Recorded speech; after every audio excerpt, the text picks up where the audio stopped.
तो नमस्कार दोस्तों, ये ठोस अवस्था नाम के चैप्टर का अगला वीडियो है और इसमें हम लोग पढ़ेंगे कि एकक कोष्ठिका की बीमा संबंधी गणनाएं।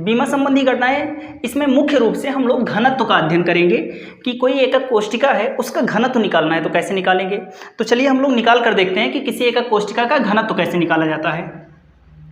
तो घनत्व, अगर कोई एकक कोष्ठिका है, अच्छा हम घनीय एकक कोष्ठिका को लेकर हम लोग सारा अध्ययन करते हैं। तो देखिए, जैसे ये एक एकक कोष्ठिका है, इसकी लंबाई, चौड़ाई, ऊंचाई, तीनों की लंबाई स्मॉल ए के बराबर है। अब इसका हमें घनत्व निकालना हो, इस एकक कोष्ठिका का अगर हमें घनत्व निकालना हो तो घनत्व बराबर क्या होता है?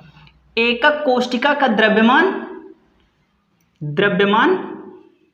बटे एकक कोष्ठिका का आयतन।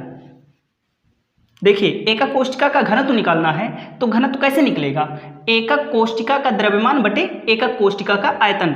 अब आप लोग जानते हैं, अगर हम घनत्व ही रहने दें, स्मॉल डी से इसे प्रदर्शित कर लें, बटे एकक कोष्ठिका का आयतन अगर हमें निकालना है तो एकक कोष्ठिका का आयतन तो ऐसे रहेगा। अच्छा, एकक कोष्ठिका का आयतन निकालना है तो इसकी लंबाई, चौड़ाई, ऊंचाई तीनों ये है, तो इसका आयतन क्या हो जाएगा?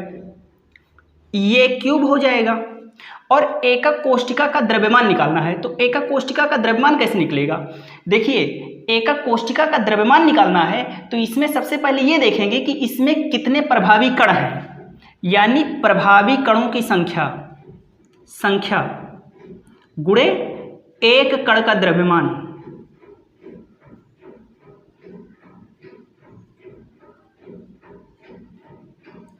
देखिए, अगर हमें एकक कोष्ठिका का द्रव्यमान चाहिए तो हम ये देखेंगे कि इसमें कुल कितने अवयवी कण लगे हैं, प्रभावी हैं, उन अवयवी कणों की संख्या है लिखें, और एक एक अवयवी कण का द्रव्यमान कितना है उसे यहाँ लिख दें, तो हमें क्या पता चल जाएगा? घनत्व पता चल जाएगा। अब देखिए, घनत्व D बराबर अगर इसको हम D से ही दर्शाएं तो प्रभावी कणों की संख्या को दर्शाते हैं Z से, बीच में गुणा है, गुणे एक कण के द्रव्यमान को अगर हम दर्शा लें स्मॉल m से तो बटे ये क्यूब की जगह पर ये क्यूब। अब दिक्कत ये है कि प्रभावी कणों की संख्या तो हमें पता चल जाएगा, लेकिन एक कण का द्रव्यमान कैसे पता चलेगा? किसी भी एकक कोष्ठिका में जो एक कण है उस एक कण का द्रव्यमान कैसे पता चलेगा? तो इसको ऐसे देखिए, आप लोग जानते हैं मोलर द्रव्यमान के बारे में। मोलर द्रव्यमान, अगर हम मोलर द्रव्यमान को कैपिटल M से दर्शाएं तो मोलर द्रव्यमान क्या होता है? किसी भी चीज के, कोई भी वस्तु हो, उसके 6.023 गुणे 10 के घात 23 परमाणुओं की संख्या।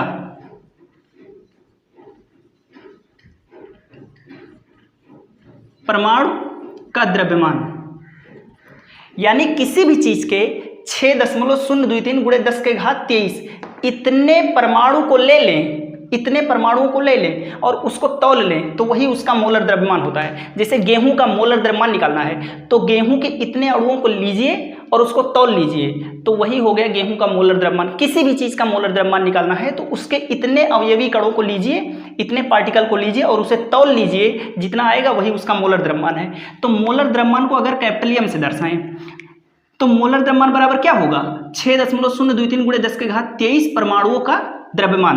अब देखिए, इतने परमाणुओं का द्रव्यमान कैपिटल M है तो एक परमाणु का द्रव्यमान, एक परमाणु का द्रव्यमान कैसे निकलेगा? इसको इधर भेज दीजिए, यानी मोलर द्रव्यमान बटे 6.023 गुणे 10 का घात 23, ये हो गया। अब एक कण का, अब एक परमाणु कहिए या एक कण कह लीजिए, परमाणु कहिए चाहे कण कह लीजिए, तो एक कण का द्रव्यमान बराबर क्या आ गया? M बटे, और इसी नंबर को अवोगाद्रो संख्या कहते हैं और इसको कैपिटल N से दर्शाते हैं। अब यही एक कण का द्रव्यमान निकल गया है, M की जगह पर इसको भी लाके रख सकते हैं, तो रख दीजिए। तो D बराबर आ गया, Z की जगह पर Z है, बीच में गुणा है, और M की जगह पर क्या आ गया?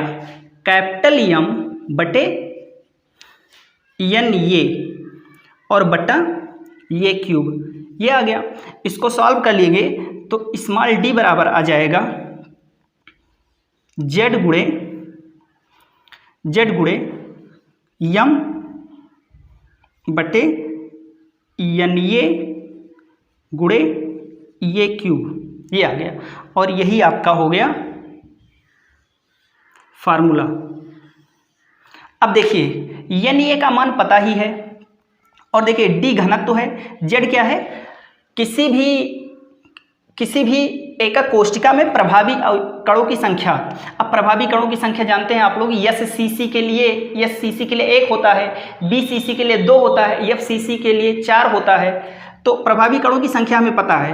कैपिटल एम क्या है, मोलर द्रव्यमान है, यानी क्या है, अवोगाद्रो संख्या है जिसका मान होता है 6.023 × 10⁻23 और ये क्या है, इसका आयतन है, ये क्यूब क्या है, इसका आयतन है, वी जिसे कहते हैं। तो ये अब इसमें देखिए अगर आपको इन चारों में से कोई 3 पता हो तो चौथा वाला निकल सकता है। तो ये हो गई फार्मूला। आप लोग फोटो खींचिए और इससे आगे हम लोग देखते हैं। एक बार फिर से रिवाइज करते हैं हम, कैसे करते हैं। देखिए हमें किसी एकक कोष्टिका का घनत्व निकालना है। तो घनत्व का सूत्र क्या होता है, द्रव्यमान बटे आयतन। अब हमें एकक कोष्टिका का घनत्व निकालना है तो एकक कोष्टिका का द्रव्यमान बटे एकक कोष्टिका का आयतन, ये हो गया। अब एकक कोष्टिका का आयतन तो पता ही है, एकक कोष्टिका की लंबाई चौड़ाई ऊंचाई तीनों स्मॉल ये है, तो लंबाई गुणे चौड़ाई गुणे ऊंचाई ये आयतन का सूत्र होता है, तो ये क्यूब हो गया, एकक कोष्टिका का आयतन हो गया ये क्यूब। और एकक कोष्टिका का द्रव्यमान कैसे निकलेगा, तो देखिए एकक कोष्टिका में जितने प्रभावी कण हैं, कितने कण हैं, उन कणों की संख्या में एक कण के द्रव्यमान का गुणा कर दीजिए तो हो जाएगा। तो एकक कोष्टिका का द्रव्यमान कैसे निकलेगा, किसी भी एकक कोष्टिका में कितने प्रभावी कण हैं, कितने कण से वो बना हुआ है, गुणे एक कण का द्रव्यमान कितना है। अगर दोनों का गुणा कर दें तो हमें क्या पता चल जाएगा, एकक कोष्टिका का द्रव्यमान पता चल जाएगा। अब प्रभावी कणों की संख्या को अगर जेड से दर्शाएं, गुणे को गुणे और एक कण का द्रव्यमान स्मॉल एम से दर्शाएं, और ये क्यूब के नीचे ये क्यूब ही है और डी की जगह पर डी, तो ये फार्मूला हमें बनकर मिल गया। अब हम प्रभावी कणों की संख्या को तो ऐसे छोड़ते हैं, एक कण का द्रव्यमान हमें निकालेंगे कैसे निकलेगा एक कण का द्रव्यमान। तो एक कण का द्रव्यमान निकालना है तो ऐसे समझिए कि मोलर द्रव्यमान आप लोग जानते हैं। मोलर द्रव्यमान क्या होता है, किसी भी चीज के इतनी कणों की संख्या को लेकर उसका द्रव्यमान निकालिए तो उसका मोलर द्रव्यमान होता है। अब देखिए मोलर द्रव्यमान यम बराबर हो गया इतने कणों का द्रव्यमान। अब इतने कणों का द्रव्यमान कैपिटल यम है, मोलर द्रव्यमान है, तो एक कण का द्रव्यमान, तो एक कण का द्रव्यमान निकालना है तो इसी को ऐसे पक्षांतर कर दीजिए और एक कण का द्रव्यमान निकल जाएगा। और यही आपका क्या होगा, यही स्मॉल यम है, यही क्या है, यही स्मॉल यम है। अब स्मॉल यम का मान क्या आ गया, ये जो यम कैपिटल यम बटे यानी ये निकला है, ये किसका मान है, ये स्मॉल यम का मान है। फिर स्मॉल यम की जगह पर कैपिटल यम बटे यानी ये लाकर लिख दिए। यानी ये क्या है, इसी को यनीय से दर्शाते हैं, 6.023 × 10⁻23, इसे अवोगाद्रो संख्या कहते हैं और जिसे यनीय से दर्शाते हैं। तो इस संख्या को यनीय से दर्शाते हैं। और कैपिटल यम क्या है, मोलर द्रव्यमान, तो स्मॉल यम की जगह पर यम बटे यनीय लिख दिए, तो यम बटे यनीय, तो जेड की जगह पर जेड है, गुणे स्मॉल यम का मान क्या निकला, कैपिटल यम बटे यनीय और बटा ये क्यूब। अब इसको जब सॉल्व करेंगे तो ये क्यूब ये नीचे वाले के साथ में हो गया और जेड गुणे यम बटे डी, तो ये फार्मूला बनके तैयार हो गया।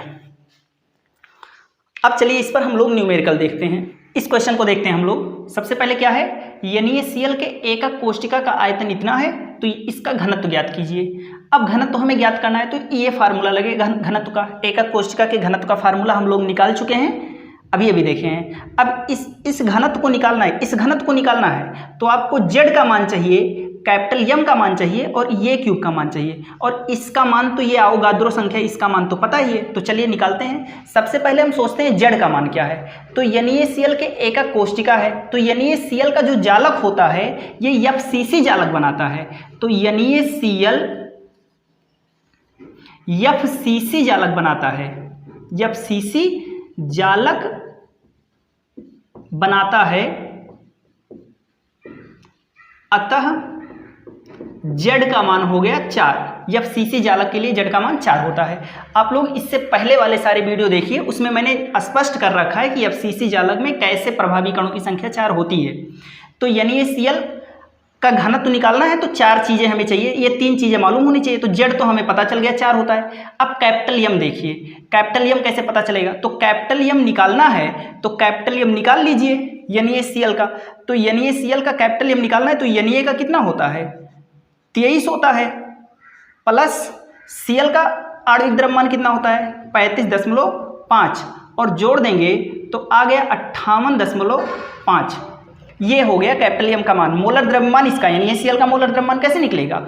इसका परमाणु द्रव्यमान, तो Na का जो वो होता है, अरे द्रव्यमान संख्या, वो 23 होता है, प्लस Cl का कितना होता है? 35.5, तो जोड़ दिए तो 58.5। कैपिटल एम भी पता चल गया। अब ये क्यूब क्या है? ये क्यूब को ही आयतन कहते हैं, तो चाहे ये क्यूब कहिए और चाहे इसी को आयतन V से दर्शा लीजिए। तो V का मान तो सीधा सीधा सा दिया है, आयतन सीधे ही दिया है, यानी ये क्यूब का मान ही हमें दिया गया है। कितना दिया है? 2.01 गुणे 10 का घात माइनस 21 सेंटीमीटर क्यूब। मात्रक सब सेम ही है, ये भी सेंटीमीटर में रहेगा। अब D का मान निकाल लीजिए, तो D की जगह पर D लिखिए, सारा मान पता है रख दीजिए। Z का मान कितना है? 4, बीच में है गुणा, यम का मान, कैपिटल यम का मान निकाल लिए हैं हम लोग 58.5 बटे ये क्यूब का मान सीधा सीधा सा दिया है 2.01 गुणे 10 का घात माइनस 21, बीच में गुणा है। Na का मान सबको याद रहता है 6.023 गुणे 10 का घात 23, ये आ गया। अब इसको आप लोग सॉल्व कर लेना। सॉल्व करने पर मैं बता दे रहा हूँ 0.193 आ जाएगा, और ये CGS पद्धति में निकला है और घनत्व है तो हो गया ग्राम प्रति सेंटीमीटर क्यूब। ये हो गया आंसर। इसको सॉल्व कर लेना आप लोग, ठीक है। चांदी CCP जालक बनाता है। यक्स किरण विवर्तन से ज्ञात हो कि इसके कोर की लंबाई इतना पिकोमीटर है। चांदी के घनत्व की गणना कीजिए। तो घनत्व हमें निकालना है। अगर घनत्व निकालना है तो घनत्व का फार्मूला ये रहा। अब घनत्व अगर आपको निकालना है, तो आपको ये चारों चीज़ें ज्ञात होनी चाहिए। अब इन चारों में इसका मान तो सबको पता रहता है, कांस्टेंट है 6.023 गुणे 10 के घात 23, और यही 3 केवल चाहिए हमें। तो सबसे पहले हमें चाहिए जेड। अब देखिए इसमें जेड दिया है, जेड क्या है? प्रभावी कणों की संख्या। तो चांदी CCP जालक बनाता है, तो CCP जालक के लिए जेड बराबर 4 होता है, यानी CCP FCC के समान है, अतः जेड बराबर क्या होगा? 4 होगा। ये प्रभावी कणों की संख्या देखना है तो आप पहले वाले वीडियो देखिए, तो जेड बराबर 4 हो गया। तो जेड का मान हमें पता चल गया। अब कैपिटल एम का मान देखना है हमें, तो कैपिटल एम का मान यहाँ पर सीधा सीधा दिया है। कैपिटल एम बराबर दिया है 107.9 और किलोग्राम प्रति मोल। और ये क्यूब, ये क्या है? स्मॉल ये क्या चीज़ है? तो स्मॉल ये क्या होता है? कोर की लंबाई, जो उसकी है लंबाई चौड़ाई ऊंचाई भुजा की लंबाई। तो ये दिया है, कोर की लंबाई कितनी दी है? स्मॉल ये का मान क्या दिया है? 408.6 पिकोमीटर। अब पिकोमीटर को मीटर में बदलना है, तो जो लिखा है 408.6 इसको ऐसे लिखा रहने दीजिए। पिकोमीटर को मीटर में बदलना है तो गुणे 10 का घात -12 कर देते हैं, -12 मीटर। और ध्यान में रख लीजिए थोड़ा सा कि यम के यस पद्धति में ही या तो अध्ययन कीजिए या तो फिर CGS पद्धति में ही। यम के यस का मतलब और CGS का मतलब क्या है? यम के यस जब हम लंबाई को मीटर में ही नापें, द्रव्यमान को किलोग्राम में और समय को सेकंड में नापकर अध्ययन करते हैं तो उसे कहते हैं यम के यस पद्धति में अध्ययन कर रहे हैं। और CGS जब हम लंबाई को सेंटीमीटर में, द्रव्यमान को ग्राम में और समय को सेकंड में लेकर अध्ययन करते हैं तो क्या कहते हैं? हम CGS पद्धति में अध्ययन कर रहे हैं। तो हम देख लेते हैं, या तो पूरा CGS पद्धति में रहे या तो MKS पद्धति में। तो देखिए यहाँ पर द्रव्यमान किलोग्राम में है और लंबाई मीटर में है, नहीं ये तो मोल लिखा है, द्रव्यमान किलोग्राम में है और यहाँ पर लंबाई किस में है? मीटर में। तो ये पूरी तरह से हमारा MKS पद्धति में है, तो कोई दिक्कत नहीं है, पूरा एक ही पद्धति में होना चाहिए। अब मान रख दीजिए, जेड का मान कितना दिया है? 4, बीच में गुणा है। कैपिटल एम का मान है 107.9 बटे ये क्यूब। अब ये का मान कितना दिया है? 408.6 गुणे 10 का घात -12, और क्यूब लगा है तो क्यूब लगा दीजिए, गुणे एन ए का मान जानते ही हैं आप लोग 6.023 गुणे 10 का घात 23। अब इसको सॉल्व कर लेंगे तो आ जाएगा 10.5 गुणे 10 का घात -3, 10 का घात +3 आ रहा है। और किस में हो जाएगा, घनत्व तो है CGS पद्धति में तो किलोग्राम प्रति मीटर क्यूब। ये आंसर हो गया। चलिए हम लोग अगला टॉपिक देखते हैं। एक बहुत ही प्यारा सा छोटा सा टॉपिक है, उसे देख लेते हैं। तो अगला टॉपिक क्या है, आयनिक ठोसों का त्रिज्या अनुपात। ये एक टॉपिक है। तो आयनिक ठोसों का त्रिज्या अनुपात ये क्या होता है। तो आयनिक ठोसों में त्रिज्या अनुपात से स्पष्ट, इसको ऐसे समझिए कि देखिए कोई भी आयनिक ठोस है तो उसमें धनायन होगा और ऋणायन होगा। तो धनायन की त्रिज्या और ऋणायन की त्रिज्या का अनुपात किसी भी आयनिक ठोस के लिए उसके धनायन की त्रिज्या और ऋणायन की त्रिज्या का अनुपात उसका त्रिज्या अनुपात कहलाता है। अब देखिए धनायन का आकार हमेशा ऋणायन के आकार से छोटा होता है और आप कह रहे हैं कि धनायन की त्रिज्या और ऋणायन की त्रिज्या का अनुपात त्रिज्या अनुपात कहलाता है। इसका मतलब ये हुआ कि त्रिज्या अनुपात का मान हमेशा 1 से छोटा ही आएगा, यानी 0 कुछ आएगा। अब इस 0 कुछ आ जाए किसी चीज़ का त्रिज्या अनुपात, तो इस त्रिज्या अनुपात से क्या पता चलता है। तो त्रिज्या अनुपात से हमें किसी भी आयनिक ठोस की जो आकृति है वो पता चलती है। इसके बाद उसके समन्वय संख्या भी पता चलती है। अगर किसी आयनिक ठोस का त्रिज्या अनुपात पता है तो हम पता कर सकते हैं कि इसका समन्वय संख्या क्या होगा। समन्वय संख्या का मतलब है कि प्रत्येक कण सीधा सीधा कितने कणों के टच में है, कितने कणों को टच कर रहा है। तो त्रिज्या अनुपात चलिए हम लोग देखते हैं। तो चलिए हम लोग समझ लेते हैं। किसी आयनिक क्रिस्टल के धनायन की त्रिज्या और ऋणायन की त्रिज्या का अनुपात त्रिज्या अनुपात कहलाता है। ये तो पहले ही बता चुका हूं मैं। त्रिज्या अनुपात का फार्मूला क्या होगा, धनायन की त्रिज्या बटे ऋणायन की त्रिज्या। अब आप लोग जानते हैं कि किसी भी आयनिक ठोस में ऋणायन की त्रिज्या हमेशा बड़ी होगी। ऋणायन का आकार हमेशा बड़ा होता है और धनायन का आकार तो छोटा होता है। तो जब धनायन छोटा है और ऋणायन बड़ा है तो इसका मान, यानी इसको किसी भी आयनिक ठोस के लिए त्रिज्या अनुपात निकालेंगे तो वो हमेशा क्या आएगा, 1 से छोटा आएगा। कभी भी जब ऋणायन का आकार बड़ा होगा और धनायन छोटा होगा तो त्रिज्या अनुपात क्या आएगा, छोटा ही आएगा 1 से। अब कितना कितना आएगा, तो उसका क्या मतलब है। अगर किसी भी आयनिक ठोस का त्रिज्या अनुपात 0.155 से 0.225 के बीच में रहता है तो समझ लीजिए कि उसका समन्वय संख्या, उस आयनिक ठोस का समन्वय संख्या 3 होगा। समन्वय संख्या माने प्रत्येक कण सीधे सीधे कितने कणों के टच में है। आकृति उसकी समतलीय ठोस होगी। इसका एग्जाम्पल क्या है, बोरान ऑक्साइड, बोरान पेंटाक्साइड। अगर त्रिज्या अनुपात इस रेंज की है तो समन्वय संख्या 4 होगा, चतुष्फलकीय होगा। एग्जाम्पल वहाँ लिखा है। तो यहाँ पर सारा का सारा दिया है। इसको आप लोग फोटो खींचिए और इस पर न्यूमेरिकल करते हैं हम लोग। चलिए हम लोग इस पर एक क्वेश्चन भी देख लेते हैं।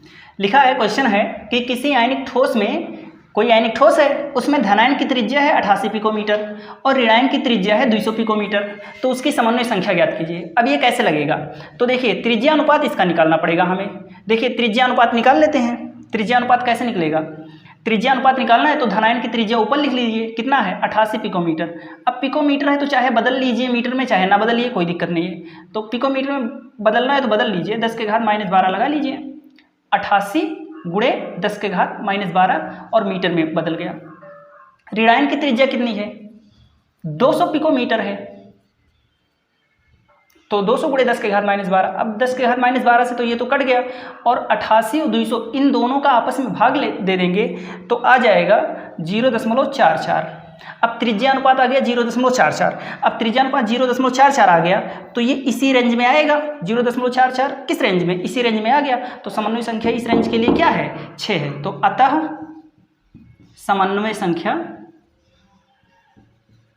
बराबर हो जाएगा 6। देख लीजिए त्रिज्या अनुपात अगर इस रेंज में है, इसके बीच में है, तो समन्वय संख्या 6 होगा। ये मैं चार्ट में बनवा चुका हूँ। तो ये आंसर हो गया। इस तरह से क्वेश्चन आता है।